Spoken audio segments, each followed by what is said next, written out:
the scene. He's got the voice that's mean, asking those questions that you never seen. He's got that fire, burning bright and clean. Andrew Keen making waves, break the routine on the Keen on show. He brings the heat, asking the minds, digging deep till they bleed. No sugar-coated truths, no lies to deceive. Andrew Keen, the master of the interview beat. He's got the knowledge, he's got the flair, challenging ideas with a fearless stare. With every question, he's uncovering what's there. Andrew Keen, a truth seeker, he's aware. Hello, everybody. It is Monday, November the 4th, 2024, but we're going to cheat a little bit here because this interview actually isn't going to go out until after the election, after Tuesday, November the 5th, probably on the 6th or the 7th. So we don't actually know who's going to win the election. It's obviously incredibly close, but we're going to play some Monday morning quarterbacking in advance, assuming perhaps that Donald Trump wins the election. My guest today had an interesting piece on The Hill recently. It was a warning to Kamala Harris, suggesting that unless she aggressively pursues the ideal, the promise of a minimum wage, she is in danger of losing the election. John Driscoll is a very successful American executive, and he is also the co-author of an important new book, Pay the People, Why Fair Pay is Good for Business and Great for America. He's joining us from New York City. John, congratulations on the new book. It's out this week. So let's play this game. We don't know, you and I, like everybody else on November the 4th, we have no idea who's going to win the election. But if Trump was to win the election, do you think one reason might have been because Harris didn't, as you suggested in your very provocative Hill piece from a week or two ago, she didn't seize the mantle of the minimum wage? I think there's no question, Andrew, that the neoliberal consensus that sort of drove the Democratic agenda, really from the Clinton era, sort of dropped paying the people and paying a living wage from the agenda. They assumed that the market would somehow self-regulate, when in fact workers have, since the last 15 years, have fallen farther and farther behind. And that's led to grievance, that's led to resentment, that's led to a sense that that key element of the Democratic Party, regardless of who wins on the election day, has been left behind by a lot of the Democratic leaders. And a living wage, a minimum wage, has been sort of one of the Democratic standards since Franklin Delano Roosevelt. And I do think that the Democrats in general have lost the string, even if Kamala made it an element of her agenda. Your book is co-authored with another successful executive, Maurice Pearl, and the so-called Patriotic Millionaires, a group of successful, wealthy people who I think are in your political camp. Some people might be watching, John, and think this is a bit odd. Here's a successful entrepreneur, executive, made a lot of money, part of the Patriotic Millionaires, and he's railing against neoliberalism. How do those two things go together, John? Well, I think that the premise of the Patriotic Millionaires is that some of the most successful business people and executives in America got here because, or at least partially, because this is one of the great growth capitalist economies in America, which used to be a lot more equitable than it is today, which is to say that when worker productivity went up and the economy grew, that there would be a much fairer share of the gains of that across the spectrum, from working class to middle class. It's the element of the American dream.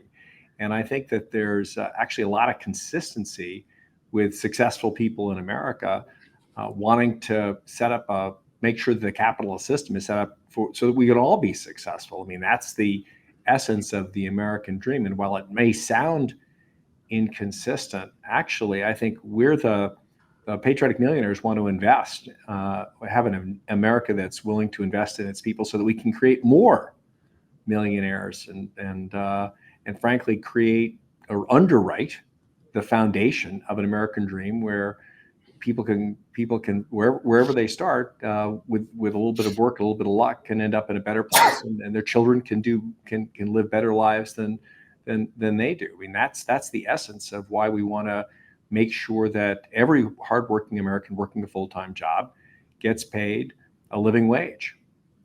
John, the title of the new book is Why Fair Pay is Good for Business and Great for America. Are you suggesting then fair pay, which is a moral term, is simultaneously good for business and good for America in the sense that it's the right thing to do, that morality and economic interest go together here? That's exactly, Andrew, what we're saying. And I had the experience in my company of freezing executive salaries, of investing in our frontline workers. And I did it not just because I thought it was the right thing to do, but because I thought it was elemental in building a resilient company where our entry-level workers weren't having to live out of their cars or rely on government benefits. I think there are strong business arguments which we can get into around the ability to actually focus on your job and do a great job that are why we should pay a living wage. But it's also the right thing to do. There's no reason why the government should have to pick up the tab for businesses that aren't paying workers a living wage. You wrote about this in an interesting piece in The Guardian in 2019 titled, "We froze the salaries of 20 executives and it improved the lives of 500 employees." Tell us what you did. Tell us about the company that you were running and how you did this and what the outcome was. You bet. About 12 years ago, Andrew, I took over a troubled mid-sized healthcare services business that had tripled in size in the previous 5 years, but growth had stopped and the company was really having a hard time growing. Where was it based? It was based in Connecticut, but we served health plans nationally. We were helping people in the post-acute space, but effectively doing a lot of what you'd think of as insurance services, picking up the phone, paying claims, organizing networks of home healthcare workers and home healthcare networks. And when I came in as CEO, it was clearly a broken culture. And we had close to 500 employees making less than $15 an hour.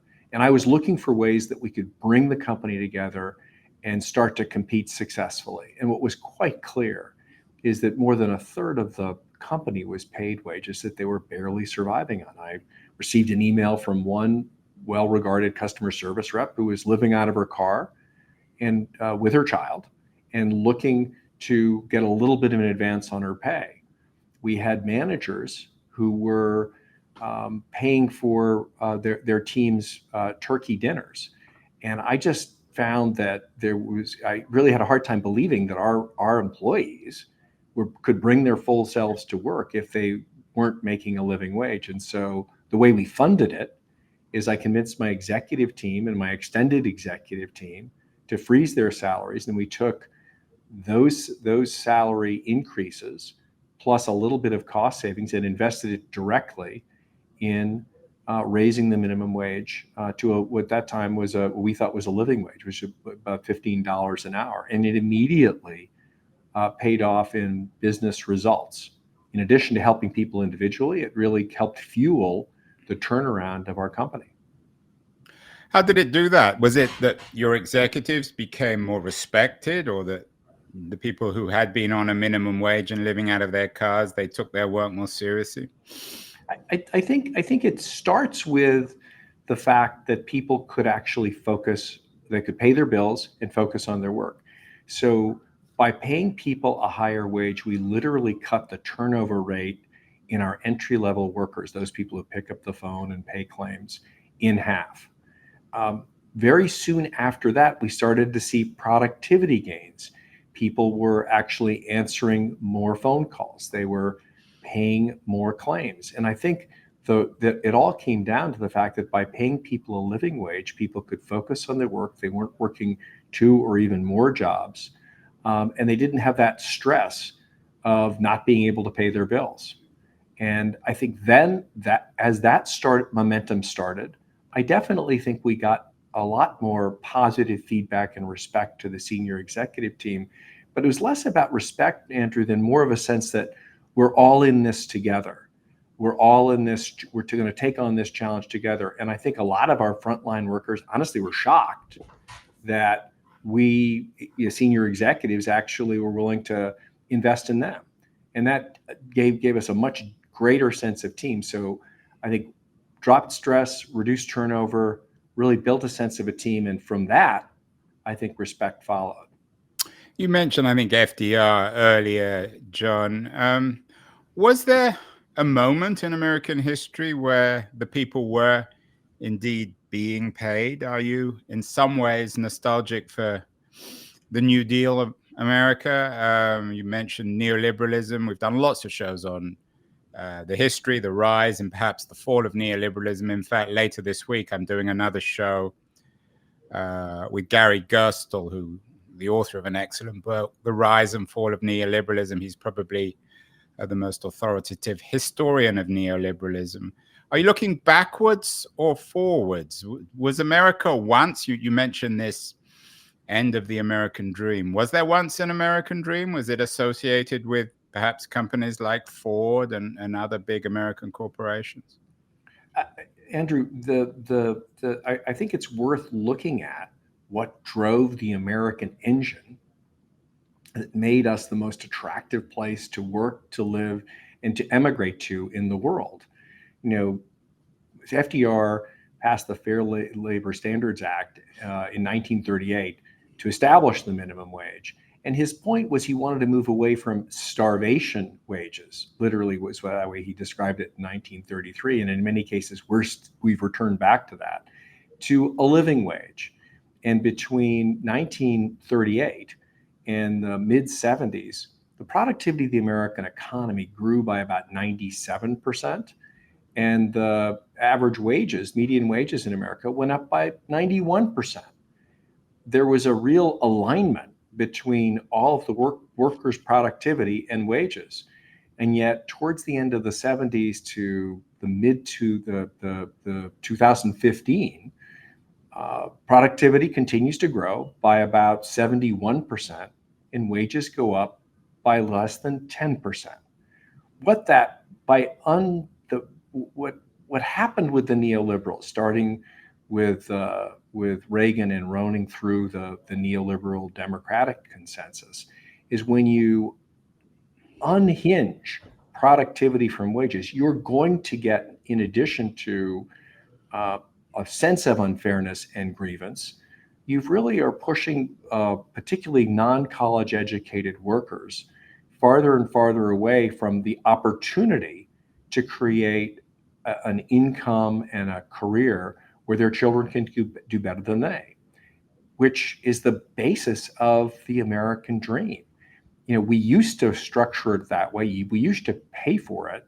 And yes, I am looking back to that era when if you worked hard and you were productive, you were paid and had an opportunity to succeed in America. And I think we've lost a little bit of that. And that's exactly what we argue in our book, that if we can get back to a level playing field of investing in a living wage, we pay the people, that we could actually not just have a fairer America, but even a more productive America, and an America that actually has less grievance and more alignment. And of course, there are lots of political dimensions. John, you talk about a level playing field. There are lots of narratives about this, alternative narratives on the left and the right. One narrative is that it's all very well idealizing the America of the 1930s, but of course it was still a Jim Crow America, an America where most women didn't work. So the only really beneficiaries of this ideal America, where the dream supposedly still existed, was for white men. For everybody else, particularly African Americans and women, they were still on the outside. That's one perhaps way of thinking or responding to your argument. The other one is that the economy's changed. It's all very well in the time of Henry Ford when people worked on the assembly line. But in the age of Steve Jobs, where one guy like Jobs could come up with the idea of the iPhone and create a $2 or $3 trillion company, the value of the worker has gone away, and the value of a Jobs or a Musk or a Mark Andreessen, a Peter Thiel, a Reid Hoffman, a Jeff Bezos has become so dramatically larger that they're simply reaping the benefits of what they deserve. Perhaps you might address both those arguments. Well, I think on the first one, you're completely right. Just because the American dream worked for some did not mean it did not work for, it worked for all. I mean, the Civil Rights Act of 64 and the Voting Rights Act of 65 were the first time since the promises of the post-Civil War consensus actually were delivered. And certainly the rights of minorities and women were and the opportunities for them were only slowly and never really fully realized, even now. But just because the dream is imperfect doesn't mean we should take it all away. We should make sure that and frankly, it is in the best interest of business and the economy to be inclusive. So I would agree with the first point, but say that it's additive. But is there enough? I mean, some people might say, particularly I think conservatives, that there isn't enough to go around, that it's a zero-sum game. So not everyone can benefit. Not everyone can reap the benefits. I look as the grandchild of working class. And my grandfather was a janitor. My grandmother was a nanny. I don't believe that. I mean, one of the great promises and realities of American capitalism is we can is actually the opposite of that. We, to your point about not just in software, but whether it's painting or construction or software, capitalism is the gift that creates growth that allows us to actually potentially distribute more, not just wealth, but opportunity that creates wealth. So I think it's an engine that feeds on itself. With regard to your second point, there are millions, tens of millions of service jobs in the American economy. And if you look at those service jobs, I mean, 40% of America work in jobs that are pay less than a living wage. And I just don't think that makes any sense. And when we've actually raised the minimum wage, I mean, the California fast food minimum wage, $20 an hour. There were a lot of people pulling their hair out on the conservative right, concerned about the destruction of the fast food economy in California. Well, since that, the minimum wage for fast food workers in California passed over a year ago to $20 an hour. There are 10,000 new fast food jobs that have been created. So actually raising when I talked about investing in that level playing field, that's actually going to create, I think, more growth in the economy. And that we've seen that result time and time again, most recently in California, where when we raised the minimum wage, we actually saw the number of jobs in that industry go up versus go down. But coming back to my point, you froze the salaries of 20 executives at your mid-size healthcare company in the 20 teens and improved the lives of 500 employees. If they tried to do the same at Amazon or Apple, the senior people might say there, why should we give up our huge wages? Because we're the ones driving the value, and that anyone can be in customer service, anyone can manufacture something, but no one can come up with the kind of ideas that a Steve Jobs or a Jeff Bezos can come up with. So they deserve the enormous wealth. I'm not suggesting I believe that, but it's certainly an argument you hear in Silicon Valley. But again, we don't live in a zero-sum economy, and just because we raise the floor doesn't mean we cap the top. I mean, there are. I happen to believe, as do our team at Patriotic Millionaires, that we have a tax system that could be made a lot more equitable. But that's separate from the wage argument. In terms of wages, where we've seen states and companies invest in a higher minimum wage, we've seen lower turnover, more productivity, and greater success. I mean, Andrew, JP Morgan and Bank of America do not cap their CEO's salaries or their senior executive salaries, and both of them have moved towards a higher minimum and in some cases a living wage. And what they've seen is their productivity has increased. Walmart and JP Morgan, two of the most successful companies in the world, have both invested in their workers, and they've seen it immediately pay off in shareholder returns. And just because we bring up the floor doesn't mean we lower the ceiling. Yeah, we've done some shows on Walmart with a couple of authorities, journalists who've invested years in researching. I think their conclusion on Walmart was mixed. I'm not sure they would entirely agree with you, but that's another matter. What about the changes, John, in the architecture of the economy? Most people now don't do just one job. Most people don't work for a single company. We have now what is known as the precariat economy, the old proletariat, working class has been replaced by a precariat. The Uber economy seems to be increasingly reshaping American capitalism. Is that in itself a problem, or can your pay the people argument work within this new architecture? I think it has to, Andrew. I mean, we can't escape the fact that the economy, particularly the American economy, a modern economy, is going to continue to evolve in structure and in ways that we know and are sort of absorbing right now.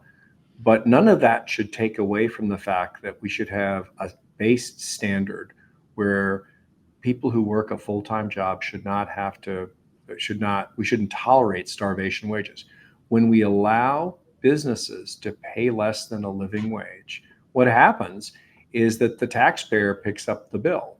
We've got, 40 million people in America on some form of government support because they don't make a living wage. You've got 11 million people working at least one job who are on food stamps.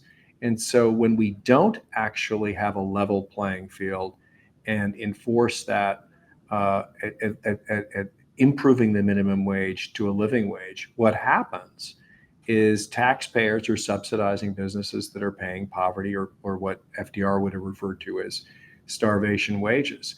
And so I think that there are ways to handle the evolving gig economy, but the fundamental argument is a level playing field is what we all should be working towards. Well, the election hasn't happened yet, as I mentioned in the introduction, John, but it will be over by the time, and presumably we'll know who the next American president is by the time this thing goes out.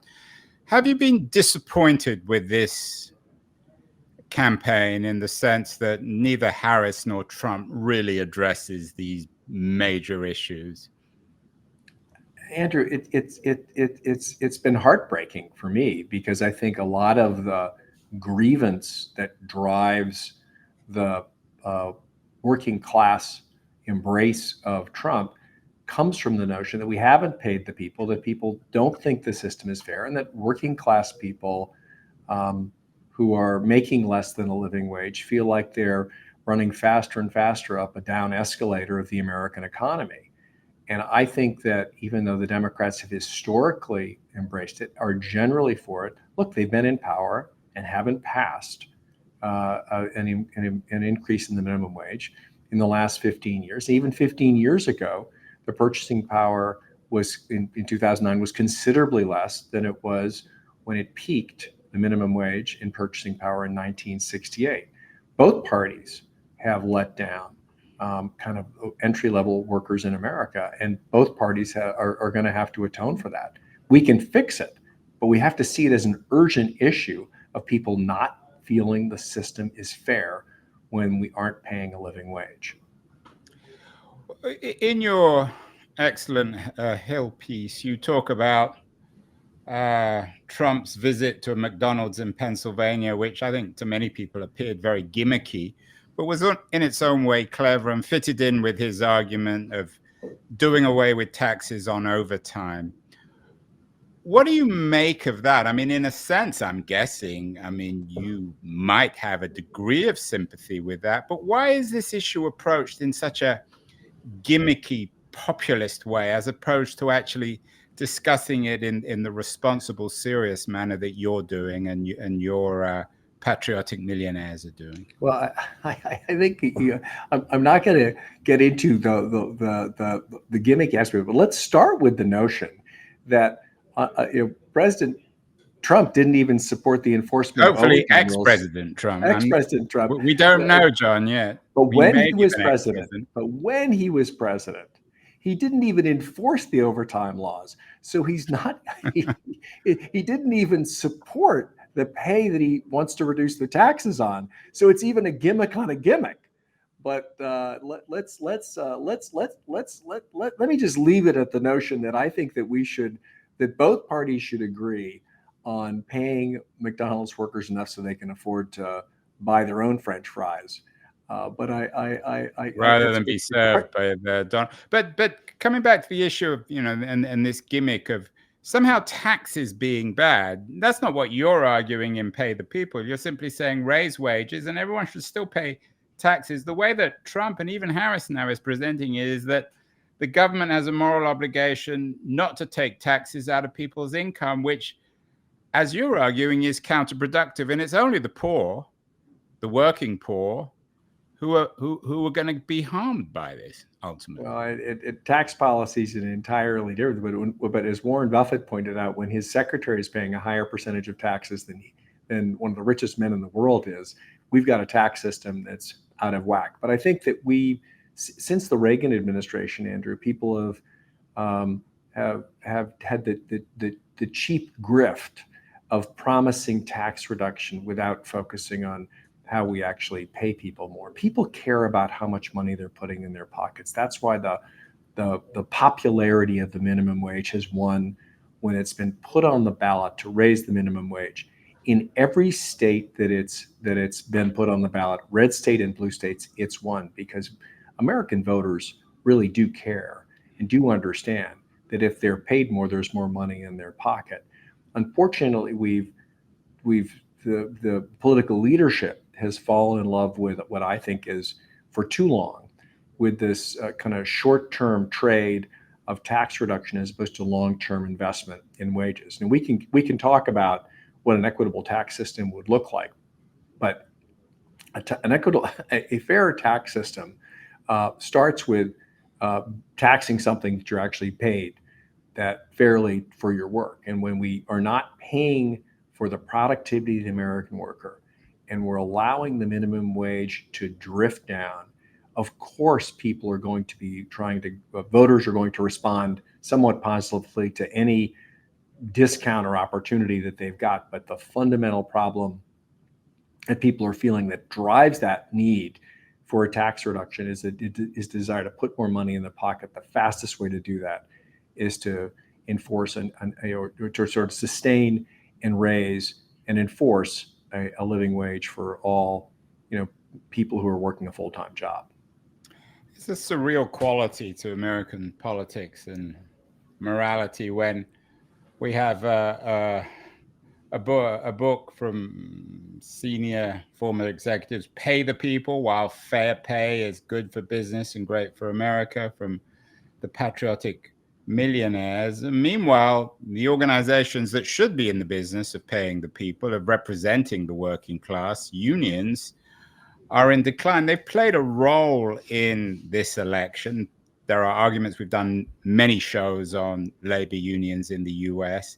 How central, in your view, John, is the decline of labor unions for this crisis of pay in America? I think it's pretty important, Andrew. If you look at when pay was really tied to productivity, that period from 1938 to 1970, union membership peaks in sort of the late 50s, early 60s at around 30%. And now it's less than 10%. So I've got to think that the voice of workers, entry-level, working class, non-college educated workers, has been diminished with the decline of union as part of the American workplace, because you see it tracking down at about the same level. But I also think there's a fundamental misunderstanding that some business leaders and many politicians have, that if you don't pay a living wage, somehow it's okay and that people will get by and somehow the system will improve, when actually not paying fair pay is leading to more grievance, more taxpayers subsidizing businesses that are paying starvation wages, as Roosevelt used to refer to them, and giving us an American economy where people don't feel like they're all participating fairly. And I think that's leading to a lot of the anger, grievance, and just disappointment that a lot of voters feel. I'm sure it's associated with the unions, but you can really literally differentiate between businesses like JP Morgan and Walmart that have increased their wages and productivity has been increased, and others like many of the fast food companies that are trying to keep those wages down in some short-term trade that's leading to I think more and more workers and frankly voters resenting the system that they believe they're working for, and it isn't serving them. Walmart, I think, is an anti-union company. You've worked. One of your last jobs was at the Walgreens Boots Alliance, so you're very much familiar with large American corporations and a company like Walgreens that employs hundreds of thousands of people. Are you against unions? You seem to sidestep this question a little bit, because some people might be listening to this and thinking, well, we respect John. He's obviously a decent fellow, but why should the working class be reliant on trickle down from senior executives? We want our own organizations. We want unions to represent us at the table with guys like John and to hammer out our interests. Isn't that the heart of the issue? Andrew, I'm actually a pro-union, and I've worked in organized workplaces as an executive when I was working at Medco Health Solutions, and I've worked in organizations that weren't unionized. Walgreens, remember, bought my company. I actually think that unions can be a real positive force. They aren't always, and neither are businesses always positive forces. But I think our economy is fundamentally suffering because workers do not have a voice at the table. And I personally, as an executive, believe that we would be better off if we had more organized workplaces. And I've worked successfully as an executive in those where unions were represented and those that there weren't. And the businesses aren't different, but the conversation is different. And I think that workers need more of a voice and a place at the table when these issues are discussed. So I absolutely agree. We can't. I mean, all you have to do is look at the track record of when workers rely on trickle down, things don't trickle down. So that was, of course, a Reagan term. John, we don't know what the outcome of the election will be, but if Trump wins, it's likely that one of the most important reasons, he will have got a considerable percentage of the vote of particularly the white male working class. In other words, the arguments of progressives don't seem to be breaking through. I mean, why would poor people, underpaid people, half unemployed people, people on a minimum wage, particularly in low-paying states, why would they ever vote for Trump? It's easy, of course, to criticize Trump, but isn't the problem on the left? Why hasn't Harris embraced this issue, which presumably would have won a lot more votes from working class people? Well, I think it's the Democrats have not. They haven't delivered a raise for the American working class, and you see that again. That's an important point, John. The Democrats have not delivered a raise to the to the working class. Take race out of it, and I think that there's an open door with the non-college educated workforce, men, women, people of all races, to the conversation that, look, if the Democrats haven't delivered, at least keep the door open to an alternative. And if Trump wins, I think one of the fundamental reasons will be that the Democrats as a party have not delivered. To be fair to Kamala, when she first delivered her economic policy, one of the first elements of that policy in the 80-page plan was a very clear position that she was raise the minimum wage. So while it hasn't gotten a lot of coverage, I paid attention to it because I was working on this book. But for a generation, Democrats have not made delivering for the working class an element of what they did when they were in power. And frankly, that opened the door, I believe, is one of the reasons why Trump has had more success with the working class than a lot of Democrats would like. If you don't deliver, people are going to look for alternatives. And if you don't deliver on wages, every worker is going to pay attention. It seems, though, as Harris certainly shifted from the left to the center over the last couple of years, certainly since she's been running in the election. It may make sense in political terms. We'll know that in a couple of days. But what about the progressives within the Democratic Party? Are you really arguing in Pay the People and in your work and thinking that a Bernie Sanders style candidate, or even Bernie himself, should have been running in this election, and that his arguments, which some people see as socialist and others see as simply common sense, would be a much smarter ideological investment than the rather mishmash nature of centrism that seems to dominate the Democratic Party? I think Democrats from the center to the left, all of them, when they were in power, did not deliver on wages and opportunities for wealth for working class Americans. So regardless of what candidate you pick, as it happens, Bernie's really good on the investing in raising a minimum wage to a living wage. But in all of the Democrats have some responsibility for the fact that when they were in power, they didn't give American workers a raise. We got health care, but we didn't get wages. A no-brainer, John. Why? Andrew, I look at the data and it just doesn't make sense, because and it's an investment as a businessman. When we invest in living wages, that's not just workers that do better. The economy does better. 70% of the economy is consumer driven. We put more money into people's pockets who can't afford a surprise $250 or $500 bill. Guess what? They spend it. And our economy is a consumer economy. And you look at where we've invested in where states have invested in a higher minimum wage, those states are growing faster. They are. Is there a model productive. state for all this, John?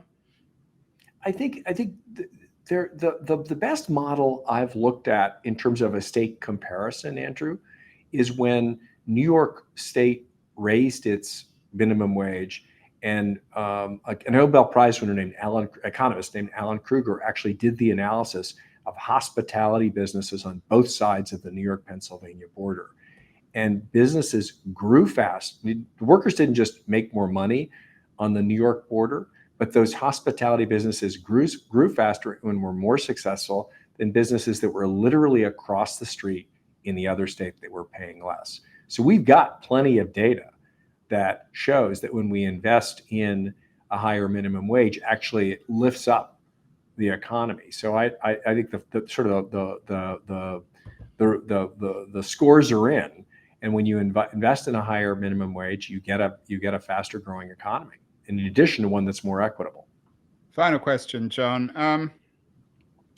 If we had Biden on the show, or one of his people, I'm not sure what they would say on minimum wage, and I'm sure they would challenge some of your assumptions. But I'm guessing what they would also say is that we've invested whatever it is, $2, $3, $5 trillion in the economy and the CHIPS Act, number of other investments. And ultimately, for the benefit of the American people, that's more important. Setting up, chip factories in upstate New York than raising the minimum wage from $15 to $17 or $18. Now, I know you would say, well, the two aren't mutually incompatible, but isn't ultimately, you talked about the miracle of the American economy. It is growing faster than anywhere else in the world, especially in Western Europe. And ultimately, what policymakers should be focusing on is growing that economy, because if it does grow, then ultimately, and I don't like this term, but it will trickle down into people's wages.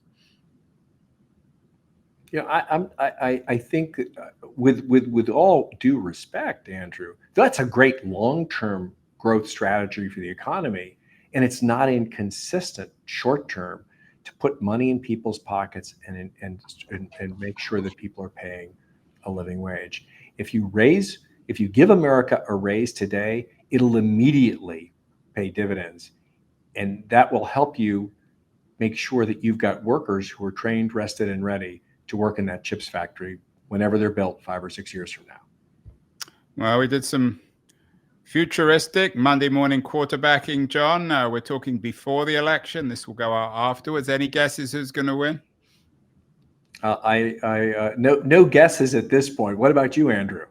No, you're too wise to guess, and you're even wiser. You're going to throw the question back at me. I'm going to sidestep that one too. But we will see, John. And it's an all-important question. Whoever wins the election, and I think we'll return to it. Really interesting conversation. And we'll do it again. Maybe we'll get your co-author, Morris Pearl, pay the people on the show. Most important question, which certainly isn't going away, whoever wins the election. Thank you so much, John. Thank you, Andrew. And remember, pay the people. It's still going to be relevant after the election.